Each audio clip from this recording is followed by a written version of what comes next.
Today, Lockie and I are sitting down to examine how playwrights make use of dramatic conventions to position their audience to respond to ideologies referred to in a text, and discuss how a dramatic text that we have studied conveys the ideologies and attitudes of the time and place in which they were produced.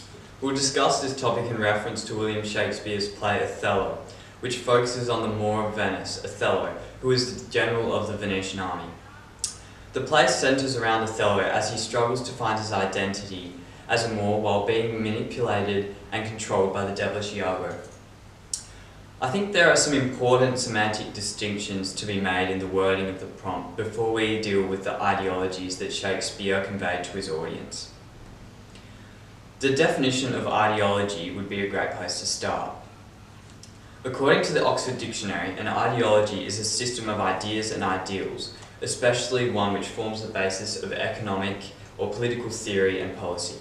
In this vodcast, we will follow three main points of discussion. Firstly, we will discuss the representation of women in Othello, and how the patriarchy is represented by different characters, and what this means in relation to the attributes of the time and place in which Othello was produced. Our second point of discussion will be the presence of Catholicism in Othello, and how it influences other elements of the play. For instance, the characterization of Othello as an outsider in Venice. The irregularity of the Catholic Moor within society is represented in Othello, and his knowledge of this manifests within him as insecurity, which can be seen as a hamartia. At the end of the day, although colour is scapegoated as the reason for the marginalisation of Othello, the core of the problem is religion. Thirdly, we will discuss how Moors are represented in Othello, which directly links to the attributes of the time and place in which Othello was produced, Jacobean England, and how the topic interlinks with the presence of Catholicism in Othello, and how colour of skin is used as a superficial scapegoat for cultural and religious differences. One attitude from Jacobean times that is represented in Othello are the attitudes towards women. In Othello, the patriarchy is examined and by multiple characters entertain the idea, including Iago, Desdemona, and Emilia. Interestingly, two of which are women. First, let's examine how Shakespeare employs Iago to comment on how he sees women and their place in society. In Act 2, Scene 1, you rise to play and go to bed to work. It is hard to think of a harsher way to portray a woman's role in society. Iago considers women as nothing more than procreative devices. Yeah, and I think this shows the incredible power that Iago has as a means for Shakespeare to express himself. Iago represents the part of society that nobody wants to acknowledge, and his attitude towards women is equally an attitude that belongs to that very same dark side of humanity. Iago is the only character in Othello that has the freedom to say such ugly truths because of his malevolence. Yeah, that's an interesting point. Shakespeare needs evil characters in order to express evil occurrences in society. Yeah, but on the other hand, Shakespeare perhaps counters this through the character of Emilia and Iago's underestimation of her abilities as a woman. And we can see this as Emilia is ultimately the one that is responsible for Iago's downfall. In Act 5, Scene 2, Emilia knows what Iago has done and decides against following the societal expectations of the patriarchy. She does this by openly defying the wishes of her husband. "'Tis proper I obey him, but not now." We can see that Shakespeare is countering the attitudes of Jacobean society here by using Emilia as a character that knows her place in a patriarchal society, yet she knows her value to speak up as a woman and ultimately reveal the evil that her husband has committed. Yeah, I can see your point, but throughout the play, women are really objectified and only used for the benefit of men. Evidence of this is found within each of the male characters in Othello. For Othello, Desdemona is his wife and is expected to bear children for him in the future. For Roderigo, she's a prize and really an achievement of sexual conquest that he will sell all of his lands and possessions to get. For Cassio, she is a means to get into Othello's good graces. For Iago, she is the centre of sparking Othello's raging jealousy and anger. Yeah, that's a good point. And further, Desdemona is objectified throughout the play as well. An example of this being in Act 1, Scene 3, when Brabantio says, "For your sake, jewel." Desdemona is characterised as a jewel, a prized object. Yeah, and we can see here that Shakespeare is conveying the Jacobean attitudes in Othello, the attitudes that women should be treated as objects and used for sexual gain. However, Shakespeare does challenge this through the use of Emilia. On to religion.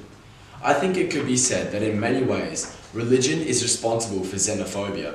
As like all religion, it makes objective claims about reality. When any other religious group makes a claim to counter those of Catholicism, the power of the Catholic Church is threatened. So the natural response is to marginalize other religious groups. This is one of two causes of the marginalization of Moors in Othello, the other being the clashing of colonial interests. Yeah, and I think a plot moment that highlights the complexity of Othello's relationship with religion is right at the end, where Othello says, "In Aleppo once, where a malignant and turbaned Turk beat a Venetian and traduced the state, I took by the throat the circumcised dog and smote him thus." At this point in the play, Othello has lost his Christian identity and was playing into his Moorish stereotypes, but in a final attempt to regain his Catholic identity, he speaks of a time that marks himself out as different to other Moors. Yeah, but it is arguable that Othello never truly felt Christian and was having a constant identity crisis as a result, leading to his distrust of those around him, specifically Desdemona. This can be linked back to Catholicism, as it was Othello's religion that caused him to feel different to Europeans. I'm sure an argument can be made that it was in fact the colour of Moors that caused their alienation. However, the disdain towards black skin is symptomatic of the disdain towards different culture. It wasn't at the time uncommon to see a black person, so it is unlikely that Othello's colour alone is what inspires his marginalisation. Colour is a scapegoat for hatred towards other cultures. Yeah, and I think the concept of religious ideology is really closely related to xenophobic attitudes. As discussed before, religious authorities that feel threatened by outsiders that hold religious authorities do feel threatened by outsiders that hold different religious views. And what can be seen to occur from this fear of losing power is the use of racist presumptions as a scapegoat. It is hard for the Catholic Church to disprove alternative religions, but it's very easy for them to automatically invalidate the beliefs of Moors or Islam by preaching the ideology that white people are superior to black people. It is difficult to see the concept at play in the text, as religion is scarcely mentioned. But what is clearly manifested is this strangely unexplainable prejudice towards Othello. This can be seen in Act 1, Scene 2, where Rodrigo and Iago yell at Brabantio, "Even now, very now, an old black ram is tubbing your white ewe. Arise, arise, awake the snorting citizens with the bell, or else the devil will make a grandsire of you." Here, Iago aligns Othello with the devil, and conjures animalistic and dehumanizing imagery, illustrating the point that Moors are considered evil. Yeah, and evidence towards the point that the church is responsible for this prejudice is that not once throughout the play is a real reason for this prejudice given. So a kind of conspiratorial air is really given to the xenophobia within the play. Even compliments towards Othello end up being racist in some ways. So, for example, the quote, "If virtue no beauty lack, your son-in-law is far more fair than black." Although this statement is intended to mean that Othello fits in with Venetian society, it inevitably implies that it's undesirable to be black, which is typical of the naturalised position that Africans are inferior to Europeans. To some extent, every piece of literature ever made really reflects the values of its time. If something is made during a time period, it will represent its time period. I agree. Any text will inevitably reflect the attitudes and ideologies that they observe in the world around them.